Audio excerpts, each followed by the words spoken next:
crowd that you guys have played in all year. What was the environment like when, they come to town? Obviously, you guys didn't really know what this really meant, but what was the environment like? It was great. It was what we kind of expected. We know how much this game meant to the state and WVU fans, and so they showed up like we expected them to. So we thank them for that. However, it didn't seem like it took you all long to pick up on that. The energy of the crowd, obviously the student section, everything. Does that continue to fuel you even after the first few minutes of the game? Yeah, I mean, the crowd, the energy is everything. I mean, they catapult us more than they know in terms of just our energy and effort. I mean, at the end of the day, we want to win this game and games moving forward for each other, obviously in the locker room. But, however, we understand we want to win it for the people who took their time out to come support it and show love to us, and we owe that to them, especially in this rivalry. You see how loud it gets and infectious it is. So we definitely appreciate it, and of course it kept our momentum going when we got up big, for sure. You guys have talked about defense a lot. Is tonight the kind of effort you guys need to move forward? 1000%. I mean, held him under 50. That's a big thing he always harps on. I think we did a great job on the boards. Big fella here. I mean, I have 5. Did a good job on the boards. Got to the free throw line more. So just the effort and the defensive intensity that we played with tonight. Of course, we're going to have to keep that going. If we keep that going, I think we can halt a lot of teams of what they want to do. Harlan, you loaded the box score tonight. How does a game like this improve your confidence moving forward? I think, just keep doing the things I've been doing and keep stacking days. These guys have continued with their confidence in me, you know what I'm saying? Nothing changed tonight, like it wasn't an anomaly. Like they just kept telling me the same thing. So I think just heading into this next week, just continue to do the same things and keep stacking days. Harlan, what works so well down low? I think you were 8 for 8 at one point. Yeah, I think just being physical and not looking for a foul, just looking to score it was the biggest thing, and then doing my work early. So I think those are the 2 biggest things. He's being humble. He's being very humble right now. They are a good team and they have good players. But before the game, he said that he was licking his chops and he was going to eat tonight. So that was not surprising. Harlan, was there something about the scout that made you ready to have a big night like this? Did you expect to have these many opportunities? Or? Yeah, the front of their jersey said Pitt on it. Whenever I see that, it's really just red, and yeah. Harlan, how big was staying out of foul trouble tonight? I don't think you got your first foul until maybe there were 10 minutes left in the game. Yeah, I think that was one of the bigger things that the coaches have been on me about after the first couple games is, they need me to be on the floor, and I can't be on the floor if I'm in foul trouble. So I think just continue to execute that game plan is big for me tonight. For all 3 of you guys, just talk about DJ Thomas, seeing a young guy like that coming off the bench, putting up the minutes that he did along with scoring production. What does he give you guys coming off the bench? Stud, absolute stud. I mean, he got singled out just now, and when we got together at the end of the game, just his promise and his future is beyond the roof. But it's just his confidence at a young age coming in and being able to be thrown in the fire and execute. I think that's the biggest thing, just his mindset and, like I said, his ability to execute when we need him to and not be flustered, especially with an environment like this. So to be able to come in and do what he did in this environment, I mean, hats off to him. I mean, he played his tail off. For all 3 of you guys, I mean, obviously, they got the 3 techs in the second half, so there's obviously some pressure. Could you guys, as your role started, league started going up, could you sense other frustration coming out of them at all, other than just the techs? Yeah, absolutely.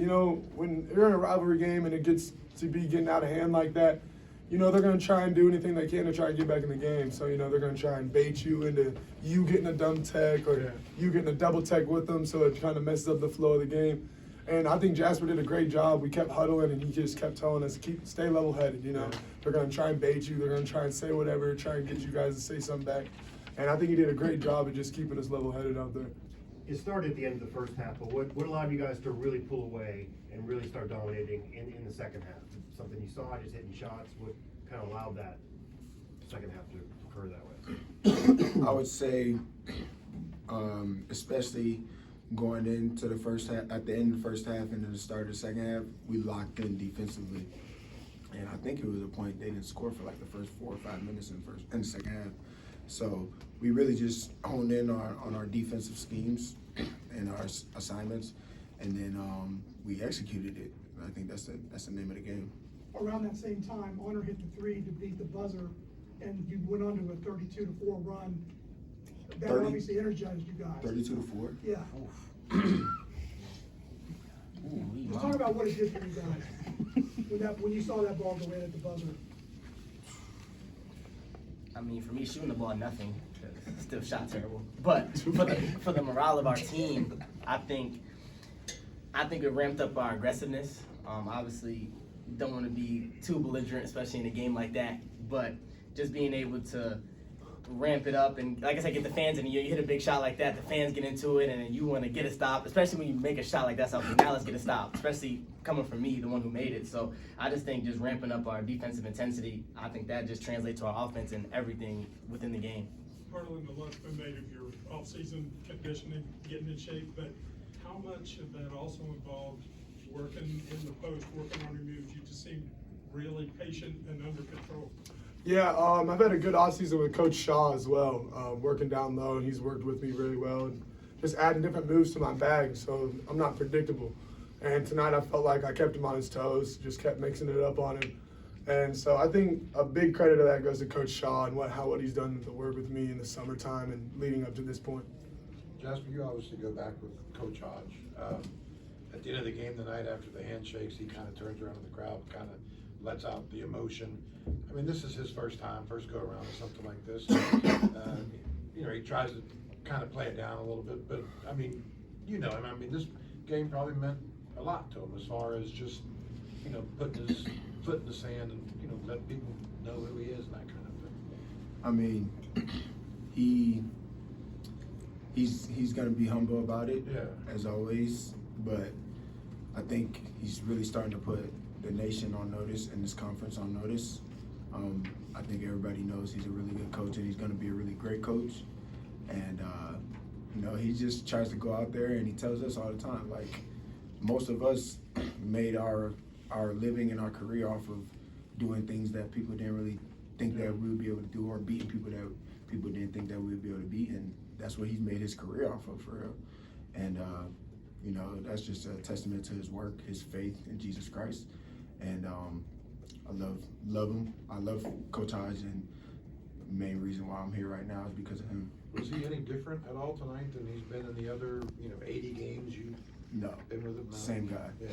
Very competitive, wants to win all the time, but at the same time knows what we need to do in order to win. There's a way to win every game, and he usually has the right game plan to do that. Honor, in regards to being one of the leaders on this team, trying to now put this game in your own back pocket and kind of use that momentum moving forward, how important is that as you continue on throughout non-conference play?